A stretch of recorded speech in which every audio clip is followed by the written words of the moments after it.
Subscribe करें हमारे channel learning sessions को एंड साथ ही साथ बेल नोटिफिकेशन आइकन को दबाइए ताकि आप सभी अपडेट्स पा सके GIB, CIB and bank promotion exam के लिए। तो इसमें सबसे पहले पढ़ेंगे रिगार्डिंग द इंपोर्ट फाइनेंस। तो बैंक्स जो हैं वो बहुत ही लिबरल टर्म्स के ऊपर माइक्रो स्मॉल मीडियम एंटरप्राइजेज को फाइनेंसिंग करते हैं जो इंटरनेशनल ट्रेड्स के साथ जुड़े हुए हैं। एंड ये यूजुअली किस फॉर्म में होता है? लोन्स की फॉर्म में होता है या फिर ओवरड्राफ्ट की फॉर्म में होता है, जो शिपमेंट ऑफ गुड्स को कवर करता है by the approved documents of sale and realization within the stipulated time. तो जो इंपोर्ट फाइनेंस ये रहता है ये लोन की शेप में भी हो सकता है, ओवरड्राफ्ट की फॉर्म में भी हो सकता है। सो बैंक जो है ये एमएसएमईज को जो फाइनेंस देते हैं, जो भी कंटिजेंसीज रहती हैं, लाइकवाइज हो सकता है कि जो ओवरसीज सप्लायर है उसकी रिक्वायरमेंट हो कि पेमेंट जो है वो शिपमेंट से पहले की जाए या फिर इमीडिएटली की जाए जैसे ही उसे डिलीवरी हो, by way of pre shipment finance, by way of letter of credit. तो इंपोर्ट फाइनेंस में ये सभी चीजों को कवर किया जाता है। Next it is regarding the export finance. तो बैंक्स के लिए हमेशा ही मैंडेटरी रहा है कि इन्होंने जो भी पॉसिबल इंकरेजमेंट हो सकती है रिगार्डिंग की जो एक्सपोर्ट्स हैं वो कंट्री से उनको प्रमोट किया जा सके, उसके रिगार्डिंग ये फाइनेंस जो है वो प्रोवाइड करते हैं। फर्दर जो बेनिफिट्स ऑफर किए जाते हैं गवर्नमेंट ऑफ इंडिया के द्वारा, उसके अलावा जो बैंक्स हैं वो एक्सपोर्ट क्रेडिट को यहां पर बहुत लिबरल टर्म्स के ऊपर यहां पर ग्रांट करते हैं ताकि जो भी फाइनेंशियल रिक्वायरमेंट्स एक्सपोर्टर्स की उनको फुलफिल किया जा सके। तो जो बैंक के द्वारा क्रेडिट दिया जाता है एक्सपोर्ट्स के लिए, that is broadly classified into two groups, that is pre shipment और post shipment.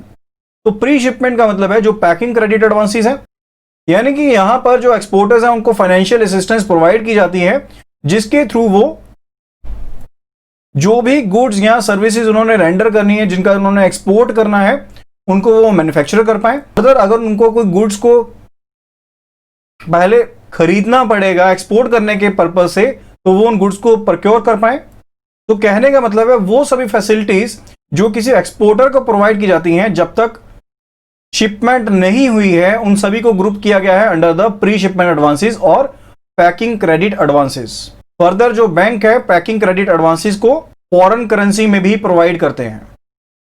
Next it is post shipment advance, यानी कि जब एक बार आपने शिपमेंट कंप्लीट कर दी है, ठीक है, यानी कि एक्सपोर्टर ने यहां पर एक्सपोर्ट कर दिया है, तो उस केस में सभी केसेस में लगभग एक बिल जो है यहां पर एक्सपोर्टर के द्वारा ड्रॉ किया जाता है इंपोर्टर के ऊपर एंड फर्दर इसे सबमिट किया जाता है बैंकर के पास कलेक्शन के लिए। तो बिल जो यहां पर परचेज किया जाता है या फिर डिस्काउंट किया जाता है उसे ग्रुप किया जाता है as the post shipment finance. Likewise यहां पर एक्सपोर्टर है पर्सन ई, तो इसने पहले गुड्स वगैरह को परचेज किया या फिर इसको पैकिंग क्रेडिट चाहिए था, वो आपका प्री शिपमेंट फाइनेंस में कवर हो गया। लेकिन जब इसने एक बार यहां पर शिपमेंट कर दी है, एक बार इसने यहां पर जब शिपमेंट कर दी है तो यहां पर एक बिल जो है उसे ड्रॉ किया गया होगा, किसके ऊपर? इंपोर्टर के ऊपर बिल को ड्रॉ किया हो गया होगा, ठीक है। तो इंपोर्टर इस बिल को क्या करेगा? एक्सेप्ट करेगा। तो एक बिल को यहां पर ड्रॉ किया गया इंपोर्टर के ऊपर जिसे एक्सेप्ट किया गया इंपोर्टर के द्वारा, यानी कि बायर के द्वारा। अब इस बिल को जिसे एक्सेप्ट किया गया है इंपोर्टर के द्वारा मे बी को एक्सेप्टेड बाय हिज बैंक, इसको यहां पर जो एक्सपोर्टर है अपने बैंक से क्या करवाएगा? इसे डिस्काउंट करवाएगा, यानी कि जो बैंक है इसे परचेज करेगा या फिर इसे डिस्काउंट करेगा। सो ये जो बिल परचेज डिस्काउंट फैसिलिटी दी गई ये तो हो गई आपकी पोस्ट शिपमेंट एडवांस की। इसके अलावा हो सकता है कई बार क्या रहता है कि गवर्नमेंट की ना सब्सिडीज रहती है, लाइकवाइज जो ड्यूटी यहां पर आपको पे करनी पड़ी है रिगार्डिंग द एक्सपोर्ट, तो उसके ऊपर क्या रहता है एक्सपोर्ट करने के बाद जो ड्यूटी आपके द्वारा पे की गई है तो अंडर द स्कीम कई बार गवर्नमेंट एजेंसीज के द्वारा आप इसे ड्यूटी को ड्रॉबैक कर सकते हैं, यानी कि वो ड्यूटी क्या रहेगी आपकी वापस आएगी, ठीक है। तो उसके अगेंस्ट भी आप क्या कर सकते हैं? लोन ले सकते हैं, बैंक से एडवांस ले सकते हैं, वो भी आपका किस में कवर रहता है? पोस्ट शिपमेंट एडवांस में ही कवर रहता है। उसके बाद बात आती है regarding the non fund based facilities, जिसमें हमने बात की थी regarding bank guarantees, letter of credit या फिर को एक्सेप्टेंसेस की। तो जो क्रेडिट फैसिलिटीज बैंक के द्वारा प्रोवाइड की जा रही हैं जहां पर बैंक एक्चुअल में फंड्स डिप्लॉय नहीं कर रहा, लाइकवाइज जब तो आप टर्म लोन दे रहा है बैंक, यहां पर जब बैंक ने टर्म लोन सैंक्शन किया तो उसके केस में तो कैश इन्वॉल्व था, ठीक है। लेकिन जब बैंक ने एक बैंक गारंटी दी, जब बैंक ने एक बैंक गारंटी फर्निश की तो इसके केस में बैंक ने कोई फंड्स तो दिए नहीं, चाहे बैंक की कंटिजेंट लायबिलिटी है जो आगे जाकर क्रिस्टलाइज हो सकती है, यानी कि कोई अंडरलाइंग एग्रीमेंट रहा होगा बायर के बीच में एंड सेलर के बीच में, जिसके बेस पर बैंक ने एक पर्सन के बिहाफ पर ये गारंटी दी है। तो अगर ये एग्रीमेंट, जो अंडरलाइंग एग्रीमेंट है इन दोनों के बीच में, अगर इसको ब्रीच किया जाता है जिसके बेस पर बैंक गारंटी दी गई थी, तो बैंक को पे करना पड़ेगा ना, यानी कि क्रिस्टलाइज तो तब होगी। इसलिए इस तरह की जो फैसिलिटीज रहती हैं इन्हें क्या कहा जाता है, these are termed as non fund based facilities. तो इसमें लेटर ऑफ क्रेडिट हो गए, बैंक गारंटीज हो गए, को एक्सेप्टेंसीज होगी, ये शामिल रहती हैं। तो सबसे पहले हम बात करने जा रहे हैं रिगार्डिंग द बैंक गारंटी। तो इसको section 126 of the Indian contract act 1872 में यहां पर शामिल किया गया है, which defines contract of guarantee as a contract to be performed as a promise और discharge the liability of a third person in case of his default. यानी कि जैसे मैंने आपको बताया, पर्सन ए और बी में एक कॉन्ट्रैक्ट हुआ। कॉन्ट्रैक्ट क्या था कि पर्सन ए जो है बी को पे करेगा, ठीक है, एक पर्टिकुलर डेट पर पर्सन ए ने बी को पे करना, लेकिन अब बी को इसके ऊपर विश्वास नहीं है, तो बी ने कहा कि आप बैंक की गारंटी मुझे साथ में प्रोवाइड करो कि आप पर्टिकुलर डेट के बाद मुझे पे करोगे, ठीक है। तो यहां पर ए ने अपने बैंक से कॉन्टैक्ट किया, एबीसी से कॉन्टैक्ट किया एंड इसकी जो गारंटी थी वो इसने प्रोवाइड कर दी एज एन एग्रीमेंट। तो ये जो अंडरलाइंग एग्रीमेंट था इन दोनों के बीच में, उसके ऊपर एबीसी ने गारंटी प्रोवाइड कर दी। अब जब ड्यू डेट आई तो यहां पर ए ने पे नहीं किया, ठीक है, तो उस टाइम पर बैंक की, यहां पर बैंक ने तो प्रॉमिस किया हुआ था ना, तो बैंक को तो यहां पर फुलफिल करना पड़ेगा क्योंकि बैंक के रेपुटेशन का सवाल है, ठीक है। तो that is termed as bank guarantee. So bank guarantee दो तरह की हो सकती है, परफॉर्मेंस गारंटी भी हो सकती है, फाइनेंशियल गारंटी भी हो सकती है, एंड फर्दर ये डेफर्ड पेमेंट गारंटी भी हो सकती है। डेफर्ड पेमेंट गारंटी का जो अप्रेजल रहता है वो सेम रहता है जैसे आप टर्म लोन दे रहे हैं। जैसे टर्म लोन के केस में आपको एक पूरे प्रोजेक्ट का अप्रेजल करना पड़ता है ना, उसी तरह से जो डेफर्ड पेमेंट गारंटी है उसके फॉर्म में भी आपको पूरा अप्रेजल करना पड़ता है। तो यहां पर इन चीजों को समझ लेते हैं। सबसे पहले बात आती है रिगार्डिंग द फाइनेंशियल गारंटी। तो फाइनेंशियल गारंटीज के केस में जो बैंक है वो कस्टमर की फाइनेंशियल वर्थ यानी कि क्रेडिट वर्दीनेस, यानी कि उसकी जो एबिलिटी है, कैपेसिटी है कि वो पे कर पाएगा फर्दर या नहीं कर पाएगा, उसके बेस पर गारंटी प्रोवाइड करता है। मे भी हो सकता है टैक्स अथॉरिटी के लिए, कस्टम्स के लिए, एक्साइज के लिए, कोर्ट अथॉरिटीज के लिए उसे इस तरह की गारंटी की जरूरत पड़े। लाइकवाइज यहां पर बी की जगह पर क्या है, टैक्स अथॉरिटी है एंड इसने क्या करना है उस चीज के रिगार्डिंग बैंक ने गारंटी प्रोवाइड की है। तो यहां पर इस तरह की जो गारंटी है, जो जहां पर पैसे रिलेटेड है कि इसकी जो क्षमता थी, इसकी जो क्रेडिट वर्दीनेस थी पे करने की, उसके बारे में है, तो this is regarding the financial guarantees. तो ये फाइनेंशियल गारंटी के बारे में है। नेक्स्ट जो फॉर्म आती है गारंटी की, that is a performance guarantee. Performance guarantee जो है वो उन कॉन्स्टिट्यूएंट्स के हिसाब के बिहाफ पर इशू की जाती है जहां पर जिस कॉन्ट्रैक्ट में वो एंटर हुआ है, यानी कि इस पर्टिकुलर कॉन्ट्रैक्ट में ये पर्सन जो था ये ए के साथ क्या हुआ, एंटर हुआ इस कॉन्ट्रैक्ट में। Let it be person be here, ठीक है, जिसके साथ ये कॉन्ट्रैक्ट में एंटर हुआ है।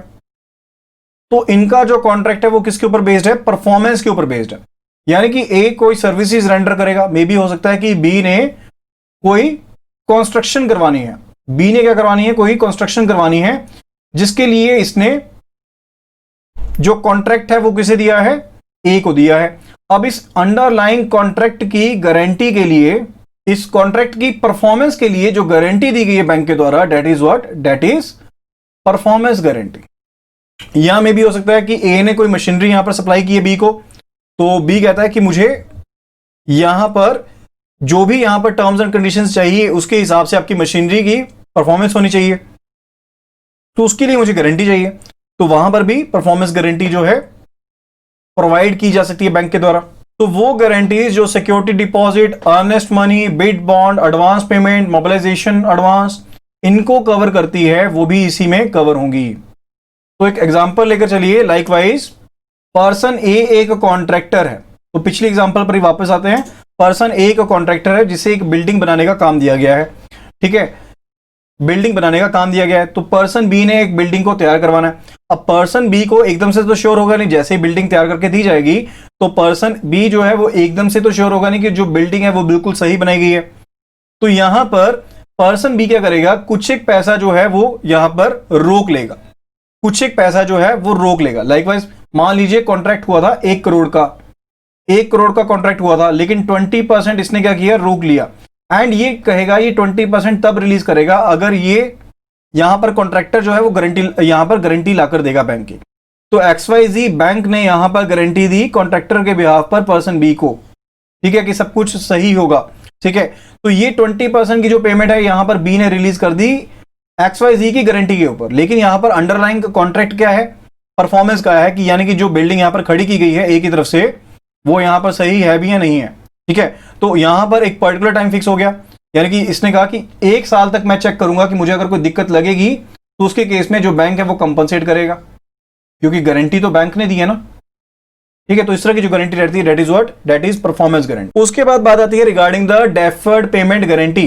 डेफर्ड पेमेंट गारंटी पिक्चर में आती है जब आप लॉन्ग टर्म के जो फिक्स्ड एसेट्स हैं या कैपिटल गुड्स है ना, उनको अपने सिक्योर करना by way of guarantee. Likewise person a एक इंपोर्टर है जिसने बाहर से इंपोर्ट की है, ये क्या है, एक इंपोर्टर है जिसने बाहर से जो कैपिटल गुड्स थी, मशीनरी थी, ये इंपोर्ट की है। ठीक है, तो इनकी जो वैल्यू है वो काफी ज्यादा है। लाइकवाइज कह लीजिए 30 करोड़ की वैल्यू है इनकी मशीन्स की, मशीनरी जो इक्विपमेंट इसने मंगवाए हैं। ठीक है, तो फर्दर इसके लिए क्या है, अब पेमेंट जो इंपोर्टर ने एकदम से नहीं करनी है, यहां पर इसने कैसे पेमेंट करनी है, डेफर्ड पेमेंट करनी है। डेफर्ड पेमेंट का मतलब क्या रहता है कि एक पर्टिकुलर टाइम के बाद जैसे आप इंस्टॉलमेंट पे करते हैं ना, उसी हिसाब से पेमेंट की जानी है इंपोर्टर के द्वारा। तो यहां पर क्या रहेगा, जो यहां पर पर्सन बी है यानी कि जो एक्सपोर्टर है, वो एक गारंटी की डिमांड करेगा, वो एक गारंटी की डिमांड करेगा कि मुझे गारंटी चाहिए कि तुम लॉन्ग टर्म तक ये पेमेंट्स करते रहोगे। तो यहां पर जो XYZ है जो कि एक रेपुटेड इंटरनेशनल बैंक है, वो यहां पर गारंटी प्रोवाइड करता है पर्सन ए के बिहाफ पर पर्सन बी को कि ये पेमेंट करता रहेगा। अब इसके केस में क्या रहेगा, पर्सन ए का जो अकाउंट यहां पर मेंटेन्ड है XYZ के पास, XYZ बैंक जब भी ड्यू डेट होगी तो उसके बाद जो पेमेंट है यहां पर पर्सन बी को वो करता रहेगा ड्यू डेट्स के ऊपर, चाहे इसके अकाउंट में पैसे हैं या नहीं है। XYZ को अपने जो गारंटी है उसको फुलफिल करना पड़ेगा एंड बाद में चाहे रिकवरी से लेता रहे। तो that will be called what, that is termed as a deferred payment guarantee.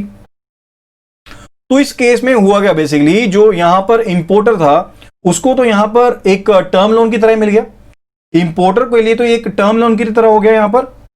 तो डेफर्ड पेमेंट गारंटी का जो अप्रेजल रहता है ना, वो वैसा ही सेम अप्रेजल रहता है जैसे टर्म लोन का अप्रेजल रहता है। ठीक है, एंड एक्सपोर्टर के लिए क्या रहा, यानी कि एक्सपोर्टर क्या है, यहां पर सप्लायर है, तो सप्लायर ने तो बिल ड्रॉ किया हुआ है, सप्लायर ने बिल ड्रॉ किया होगा ना इंपोर्टर के ऊपर, जिसको एक्सेप्ट किया होगा इंपोर्टर ने, उसके बेस पर ही तो XYZ ने यहां पर लोन सैंक्शन किया, इसको गारंटी सैंक्शन की है। ठीक है, तो यहां पर सप्लायर जो होगा वो अपने बैंक से इन बिल्स को डिस्काउंट करवा सकता है फर्दर, ताकि इसकी भी लिक्विडिटी बनी रहे। So as of a ruling जो बैंक गारंटीज है that should normally not be extend beyond 10 years, यानी कि 10 साल से ज्यादा टाइम के लिए नहीं।